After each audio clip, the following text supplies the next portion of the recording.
Premier épître de Jean, chapitre 2. Mes petits enfants, je vous écris ceci afin que vous ne péchiez pas.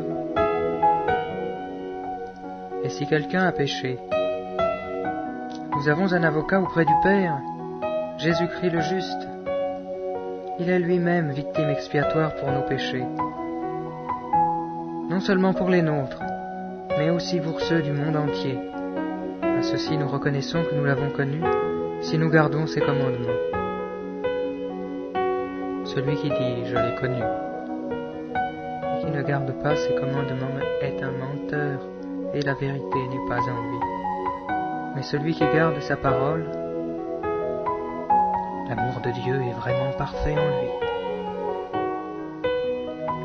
À ceci nous reconnaissons que nous sommes en lui.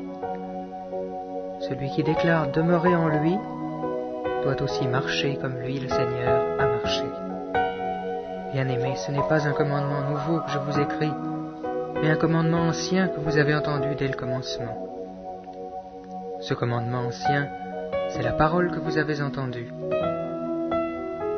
D'autre part, c'est un commandement nouveau que je vous écris. Ceci est vrai pour lui et pour vous, car les ténèbres passent et la lumière véritable brille déjà. Celui qui prétend être dans la lumière, tout en haïssant son frère, est encore dans les ténèbres. Celui qui aime son frère demeure dans la lumière et ne risque pas de tomber. Et celui qui a la haine pour son frère est dans les ténèbres. Il marche dans les ténèbres et ne sait où il va parce que les ténèbres ont rendu ses yeux aveugles. Je vous écris, petits enfants, parce que vos péchés vous sont pardonnés à cause de son nom. Je vous écris, Père, parce que vous avez connu celui qui est dès le commencement. Je vous écris, jeunes gens, parce que vous avez vaincu le malin.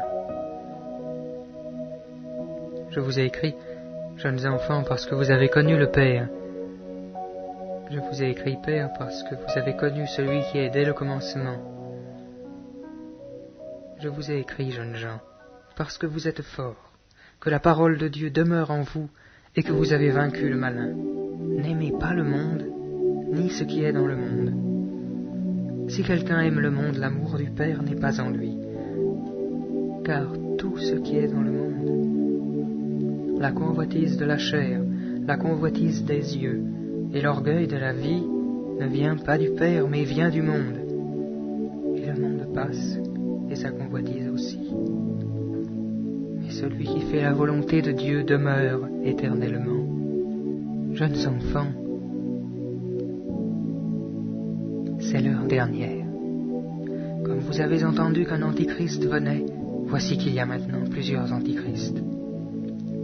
Par là, nous reconnaissons que c'est l'heure dernière.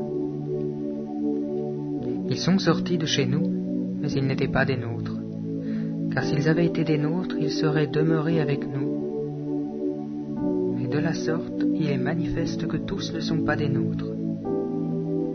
Vous-même, vous avez une onction de la part de celui qui est saint, et tous vous avez la connaissance. Je vous ai écrit non parce que vous ne savez pas la vérité, mais parce que vous la savez, et parce qu'aucun mensonge ne vient de la vérité. Qui est le menteur? Sinon, celui qui nie que Jésus est le Christ. Celui-là est l'Antichrist, qui nie le Père et le Fils. Quiconque nie le Fils n'a pas non plus le Père. Celui qui confesse le Fils a aussi le Père. Pour vous, ce que vous avez entendu dès le commencement doit demeurer en vous. Si ce que vous avez entendu dès le commencement demeure en vous, vous demeurerez vous aussi dans le Fils et dans le Père. Et voici la promesse qu'il nous a faite, la vie éternelle. Je vous ai écrit ceci au sujet de ceux qui vous séduisent. Pour vous, l'onction que vous avez reçue de lui demeure en vous et vous n'avez pas besoin qu'on vous enseigne. Mais comme son onction vous enseigne toutes choses, qu'elle est véritable et qu'elle n'est pas un mensonge, demeurez en lui comme elle vous l'a enseigné. Et maintenant, petits enfants, demeurez en lui, afin qu'au moment où il sera manifesté, nous ayons de l'assurance, et qu'à son avènement, nous n'ayons pas honte devant lui. Si vous savez qu'il est juste, reconnaissez que quiconque pratique la justice est né de lui,